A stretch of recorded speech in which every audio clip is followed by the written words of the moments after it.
ኣብ ማንቸስተር ሲቲ ጸሓፎ ታሪኽ ንዘመናት ዝርሳዕ ኣይኮነን። ኣብቲ ናይ ዓለምና ኣዝዩ ተባሃጊ ዝኾነ እንግሊዝ ፕሪምየር ሊግ ናይ ማእከል ሜዳ ንጉስ እዩ ነይሩ። ህይወት ብብዙሕ ገጽ ፈቲናቶ እያ። ንሱ ግና ኣብቲ ናይ ህይወት ፈተና ጸኒዑ ካብ ንዕቀት ናብ ኣድናቖት ለዊጥዎ እዩ። ብዙሓት ዝረብሕ ኣይኮነን ክብሉ ተዛሪቦም እዮም።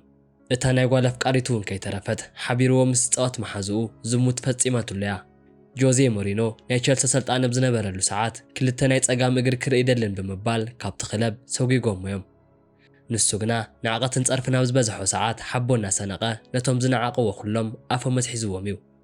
ኣብ ዓለም ለኸ ካብ እተዓዘብናዮም ኣዝዮም መስደመምቲ ናይ ማእከል ሜዳ ኩዕሶ ተጻወትቲ እቲ ሓደ ክኸውን ኪሉ እዩ። ካብ ጀርመን ክሳብ እንግሊዝ ወናጩ ዓቲሩ እዩ። ዘይርሳዕ ታሪኻት እውን ጽሒፉ እዩ። ኣብዚ ሕጂ ድማ ንኻልእ ዓወት ናብ ጣልያን ናፖሊ ተጸምቢሩ እዩ።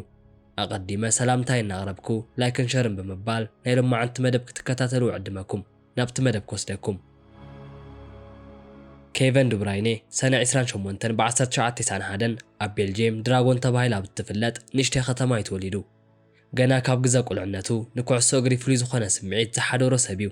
ቤተሰቡ ሃብታማት ዋላ እኳ ተዘይኮኑ ንናይ ወዶም ሕልሚ ከሳኽዑ ግና ክንዲ ዝከኣሎም ኩሉ ሓጊዞም እዮም። ድኽነት ናይ ቁልዕነት ተዘክሮ ከም ዝነበሮ ይግለጽ እዩ። ንሱ ግና ንፈተና ኢዱ ዝህብ ሰብ ኣይኮነን፣ እኳ ደኣስ ዝበለጸ ክብርቲ ገይርዎ እዩ። እዚ ተጻዋቲ ኩሉ ነገር መስመር ምስ ኣተሓዞ እንትዛረብ እውን እቲኣቶም ኣብ ቁልዕነቱ ይሕስብዎ ዝነበሩ ሕልምታቱ ከሳኽዖም ከም ዝኽእል እናሓሰበ ከም ዝነበረ ገሊጹ እዩ። ገና ኣብ ግዜ ቁልዕነቱ ንኩዕሶ ኣዝዩ ስምዒት ዝሓደሮ ሰብ እዩ። ኣብ ሓደ ጸብጻብ ከም ዝረአ እንተኾይኑ ኬቨን ኣብ ግዜ ቁልዕነቱ ኩዕሶ ይትኽእልን ወይ እውን ንኩዕሶ እግሪ ትበቅዕን ዝብሉ ዘረባታት ሰሚዑ እዩ። ኮይኑ ግና በዚኣቶም ኣሉታ ርእቶታት ተስፋ ከይቆረጸ ብዝበለጸ ንኽብርቲ ገይሮም እዮም። ኩዕሶ እግሪ ህይወቱ ዝልውጠሉ ብሕታዊ መገዲ ከም ዝኾነ ከኣምን ጸኒሑ እዩ። እዚ ናይ እምነትን ጽንዓትን ቃልሲ ነቲ ናይ መጻኢ ዓወቱ ትርኑዕ መሰረት ሂብዎ እዩ። ናይ ኬቨን ደብራይነ ኣዝዮም መሕዘንቲ ካብ ዝበሃሉ ምዕራፋት እቲ ሓደ ኣብ 14 ዕድሚኡ ዘጓነፎ ኣብ ናይ መዕበያ ግዜ ህይወቱ እዩ ነይሩ። ኣብቲ ሰዓት ናይ መጻኢ ናይ ኩዕሶ እግሪ ህይወቱ ወሳኒ ዝነበረ ናብ ናይ ጂንካ ኣካዳሚ ንምጽምባር ካብ ቤተሰቡ ተፈላልዩ ክነብር ግዴታ ኮይኑዎ እዩ። እዚ ኣካዳሚ እውን ንኬቨን ምስ ሓደ ናይ መዕበያ ቤተሰብ ክኸውን ገይርዎ እዩ። ኣብቲ ናይ ፈለማ ዓመት ምስቶም መዕበይቱ ሰላም ኮይኑ ጸኒሑ እዩ።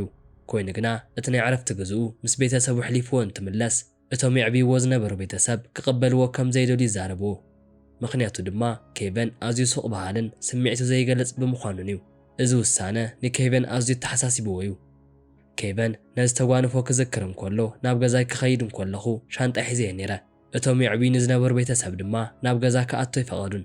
ኣዝየ ሱቕ ባህሊ ስለ ዝኾንኩን ስምዒተይ ክገልጽ ብዘይምኽኣለይን ምስኣቶም ክነብር ከም ዘይደልዩ ተዛሪቦምን እዮም። እዚ ነገር ኣብ ናይ ቁልዕነት ግዜ ምስማዕ ኣዝዩ ከቢድ እዩ። ኮይኑ ግና እዚ ፈተና ነቲ ናይ ዓወቱ ቆራጽነት ብዝበለጸ ሕይልዎ እዩ። ኣብቲ ሰዓት ኩዕሶ እግሪ ብሕታዊ ህይወተይ ዝልውጠሉ መገዲ ከም ዝኾነ ተረዲኡኒ ክብል እውን ገሊጹ እዩ። ናይ ኬቨን ደብራይነ ናይ ህይወት ታሪኽ እቲ ካልእ መሕዘኒ ምዕራፍ ናይ ኣፍቃሪቱ ጥልመት እዩ ነይሩ። ንዓወት ኣለሻ ብተበገሰሉ ንብልጭ ሃረር ኣብ ዝበለሉ ግዜ ኣብቲ ሰዓት ገና ዕቤቱ ከይረኸበ ካሮላይና ሊጀንን ምስ ተባህለት ጓል ናይ ፍቕሪ ርክብ ነይርዎ እዩ። እዚ ርክብ እውን ልክዕ ኣብ ቤት ፍርዲ ከም እተፈጸመ ሓዳር ብብዙሓት ሰባት ዝፍለጥ እዩ ነይሩ። ኮይኑ ግና እዚ ኣፍቃሪቱ ካልእ ንምጻር ከቢድ ዝኾነ ፈተና ኣብፂሓትሉ እያ። ኣብ 2013 ካሮላይና ሊጀነን ምስ ናይ ኬቨን ደብራይነ መሓዛ ዝኾነ ናይ ቤልጅየም ብሄራዊ ክለብ ሓላዊ ማዕጾ ኪቦ ኮርታጓር ዝሙት ከም ዝፈጸመ ተፈሊጡ እዩ። ካብ ግዜ ቁልዕነቱ ትሒዙ ፈተና ዘይተሰኣኖ ሰብ እዚ ድማ ካብ ኩሉ ዝበኣሰ ሞራላዊ ማህሰይቲ ኣብፂሑሉ እዩ። እዚ ጥልመት ኣብ መንጎ ኣፍቃሪቱን መሓዙኡን ምዃኑ ጥራይ እዚ ጉዳይ ተደራራቢ ማህሰይቲ ኣብፂሑሉ እዩ። ኬቨን ነዚ ተጓንፎ ክዝክሮ እንከሎ ካሮላይና ምስ መሓዛይ ከም ዝደቀሰት ክትዛረበኒ እንከላ ኣዝየ ሰንቢደ።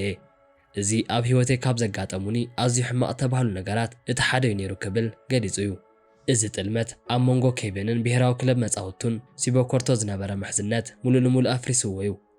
እቲ ኣዝዩ መስደመም ዝኾነ ንፈተና ኢድካ ምሃብን ኬቨን ደብራይነን ዘይፋለጡ ምዃኖም እዩ። እኳ ደኣስ ብዝበለጸ ኩዕሶ እግሪ ቓልብኡ ክገብር ሓጊዝዎ እዩ። እዚ ጥልመት ንዓወት ዘለዎ ድሌት ብዝበለጸ ኣጉሂርዎ እዩ። ኬቨን ኣብ ሜዳ ብዘርእዮ ዝነበረ ኣዝዩ መስደመሚ ክእለት ነዚ ጥልመት መልሲ ከርኢ ኪኢሉ እዩ። ኣብቲ ድሓር እውን ሚሸል ላክሮን ተባህለት ጓል ተመሪዑ ህዱእ ዝኾነ ቤተሰብ ክምስርት ኪኢሉ እዩ። ኮይኑ ግና ሕጂ እውን እንተኾነ ፈተና ካብ ናይ ኬቨን ርእሲ ዝወርድ ኣይኮነን። ንሱ እውን ንኹሎም ፈተና ብምሕላፍ ናብ ዓወቱ ካብ ምኻድ ኣይተረፈን። እቲ ናይ መሓዝኡ ጁኒየር ማራንዳ ሞት እውን ካልእ ፈታኒ ህይወት ኮይኑዎ እዩ። ኣብ ወልስበርግ ብሓንሳብ ይጻወቱ ዝነበሩ እዚኦም መሓዙት ኣብ ጥሪ 2015 ጁኒየር ማራንዳ ኣብ 20 ዕድሚኡ ብማኪና ሓደጋ ህይወቱ ሲኢኑ እዩ። እዚ ሓደጋ እውን ንኬቨን ኣዝዩ ክሓዘን ገይርዎ እዩ። ኬቨን ብናይ ማራንዳ ሞት ኣዝዩ ከም እተሃሴ ኣብ ዝተፈላለዩ ኣጋጣሚታት ገሊጹ እዩ። ናይ መሓዝኡ ሞት ኣብ ልዕሊ ኬቨን ኣዝዩ ዕሙቕ ሓዘን ዋላ እኳ እንተነበረ ናብ ዓወት ካብ ምኻድ ግና ክሰናኸል ኣይገበሮን። ካብ ቁልዕነቱ ትሒዙ ፈተና ዘይተፈልዮ ዝብርቱዕ ሰብ ኣብ ናይ ዓለም መድረኽ ደሚቑ ንኽረአ ኣብ 2012 ናብ ናይ እንግሊዝ ክለብ ቸልሲ ተጸምቢሩ እዩ። ቸልሲ ምስ ብዙሓት ናይ ኤውሮጳ ሃገራት ተወዳዲሩ ከፈርሞ ኪሉ እዩ። ብዙሓት ሰባት ተስፋ ገይሮሙሉ እኳ እንተነበሩ ነቶም ናይ ቸልሲ ሰልጣኒ ጆዜ መሪኖ ግና ብቕዓቱ ክረአዮም ኣይከኣለን። ስለዚ እውን ኣብ ፀወታ ክኣቱ ስለ ዘይገበርዎ ብዙሕ ክረአ ይከኣለን። ሞሪንሆ ኣየድልየንን ኢሉ ካብ ቸልሲ ዋላ እኳ እንተወፀ ኣብ ወርደር ብሬመን ኣብ ናይ ፈለማ ዓመት ጻኒሒቱ 10 ጎላት ብምቑፃር 9 ኣሲስት ብምግባር ከቐብል ኪሉ እዩ። ነዚ ዝረኣየ እቲ ካልእ ናይ ጀርመን ክለብ ኣብ ወልስበርግ ብቐዋምነት ናይ ምፍራም ሕቶ ንቸልሲ ኣቕሪቡ እዩ። ኣብዚ ሰዓት ብዙሓት ክለባት ነቲ ብቸልሲ ተገፍዕ ተፃዋቲ ክደልዮ ጀሚረን እየን። ናብ ሲቲ ተጸምቢሩ እውን ኣዝዮም ብዙሓት ዝበሃሉ ዓወታት ክዓትር ኪሉ እዩ። ኣብ ናይ ማንቸስተር ሲቲ ጻኒሒቱ እውን ኣዝዩ ብቕዓት ዘለዎ ተፃዋቲ ክበሃል ኪሉ እዩ። ምስቲ ክለብ ብምዃኑ እውን ናይ ፕሪምየር ሊግ ዋንጫ፣ ናይ ኤፍኤ ካፕ፣ ሊግ ካፕን ናይ ኤውሮፓ ሻምፒየንስ ሊግ ሓዊሱ ብዙሓት ዋንጫ ዓቲሩ እዩ። ማእከል ሜዳ ዝቆጻጸረሉ መገዲ እውን ኣዝዩ መስደመሚ እዩ ነይሩ። ኬቨን ደብራይኔ ምስ ክለቡ ካብ ዝዓተሮም ዋንጫ ብተወሳኺ ብውልቀ ደረጃ እውን ብዙሓት ብልጫ ወሲዱ እዩ። ፕሪምየር ሊግ ናይቲ ዓመት ብሉፅ ተፃዋቲ ብልጫ ክዓትር ኪሉ እዩ። ብተደጋጋሚ ናይ ፊፋ ናይ ዓለም ብሉፃት 11 ጉጅለ ኣባል ኮይኑ እዩ። ኣብ ቀረባ ግዜ እውን ምስ ሲቲ ዝነበረ ኮንትራት ድሕሪ ምውድኡ ናብ ናይ ጣልያን ክለብ ናፖሊ ብናፃ ዝውውር ተጸምቢሩ እዩ። እዚ ዝውውር ኣብ ናይ ኩዕሶ ዓለም ሓድሽ ዜና ክኸውን እንከሎ ኬቨን እውን ናይ ሓድሽ ምዕራፍ ጉዕዞ ድሉው ምዃኑ ገሊጹ እዩ። ካብቲ ናይ ኩዕሶ እግሪ ህይወቱ ዝሓለፈ ኬቨን ደብራይኔ ህዱእ ዝኾነ ናይ ቤተሰብ ህይወት ኣለዎ እዩ። ምስ ሚሼል ላክሮን ተመሪዑ 3 ቆልዑ ተወሊዱ እዩ። እዚ ህዱእ ዝኾነ ህይወት ኣብቲ ሜዳ እውን ጽቡቕ እጃም ከም ዝገበረሉ ይግለጽ እዩ። በቲ በሊሕ ዝኾነ ናይ ንግዲ ምንቅስቓሱ እውን ልዑል ሃብቲ ክውንን ገይርዎ እዩ። ናይ ደብራይነ ህይወት ከም ዝሕበር እንተኾይኑ ኣብ 2025 ዓ.ም ካብ 70 ሚልዮን ክሳብ 100 ሚልዮን ዶላር ይግመት እዩ። እዚ ሃብቲ ብሓቂ እውን ካብቲ ናይ ኩዕሶ ደሞዝ ሓሊፉ ብናይ ውዕዲ ምፍርራም ይኹን ኣብ ካልኦት ኢንቨስትመንት ተረኽበ እዩ። ኣብ ሲቲ እንከሎ ኬቨን ኣብ 400,000 ፓውንድ ወይ እውን 28 ሚልዮን ፓውንድ ኣብ ዓመት ክረክብ ጸኒሑ እዩ። እዚ መሃያ ኣብ ፕሪምየር ሊግ ውሽጢ ብዙሕ ካብ ዝኽፈሎም ውሽጢ እቲ ሓደ ክኸውን ገይርዎ እዩ። እዚ ተፃዋቲ ካብቲ ናይ ክለብ መሃይኡ ብተወሳኺ ምስ ብዙሓት ተፈለጥቲ ትካላት ኣብ ዝገበሮም ናይ መላለይቲ ስራሕቲ ልዑል ዝኾነ ኣታዊ ረክብ እዩ። ኣብ ዓመት ናብ 4 ሚልዮን ዝጽጋዕ ብናይ ምልላይ ስራሕቲ ከም ዝረክብ ፈሮስ ጸብጻብ ገሊጹ እዩ። ካብዚኣቶም ትካላት መንጎ ናይኪ እቲ ሓደ እዩ። ናይኪ ምስ ተፃዋቲ ንውሕ ዝበለ ስምምዕ ዘለዎ ክኸውን እንከሎ ደብራይነ እውን ናይ ናይኪ ስፖርት ኣቑሑትን ክዳውንትን የላልዩ። እዚ ውፅኢታዊ ተፃዋቲ ብህርኩት ስርሑ ብዝረኸቡ ሃብቲ ብዙሓት ክባራት መካይን ዓዲጉ እዩ።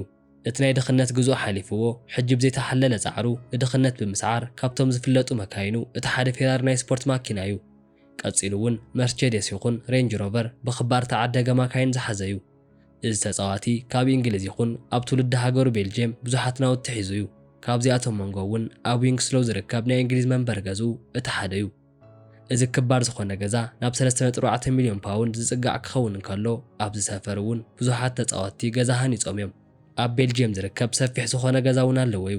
እዚ ገዛ እውን ኣብ 2015 ተሃንፀ ገዛ እዩ። እዚ ገዛ ኣብ 2023 መወዳእታ ብሰረቕ ተሰሪቑ ከም ዝነበረ ይግለጽ እዩ። እዚ ተፃዋቲ ናብ ናፖሊ ድሕሪ ምኻዱ ኣብ ጣልያን ሓድሽ ገዛ ከም ዝዓደገ ተገሊጹ እዩ። እዚ ተፃዋቲ ኣብ ናይ ሰናይ ተግባር ስራሕቲ እውን ዝሳተፍ ሰብ እዩ። ብፍላይ እውን ኣብ ናይ ቁልዕነት ህፃውንቲ ሓገዝ ኣቓልቦ ገብር እዩ። ኣብ 2020 ብስሙ ናይ ርእሱ ፋውንዴሽን መስሪቱ እዩ። እሞዳ ክቡራት ቤተሰብ ንሎም መዓንቲ ዝነበረ ናይ ህይወት ላዕልን ታሕትን ዝገልጽ ናይ ደብራይነ ህይወት ነዚ ይመስል ነይሩ። ላይክን ሸርን ብምባል ንዘለኩም ርእቶ ድማ ኣብ ናይ ኮመንት ቦታ ጻሓፉለይ ክብል ይፈቱ።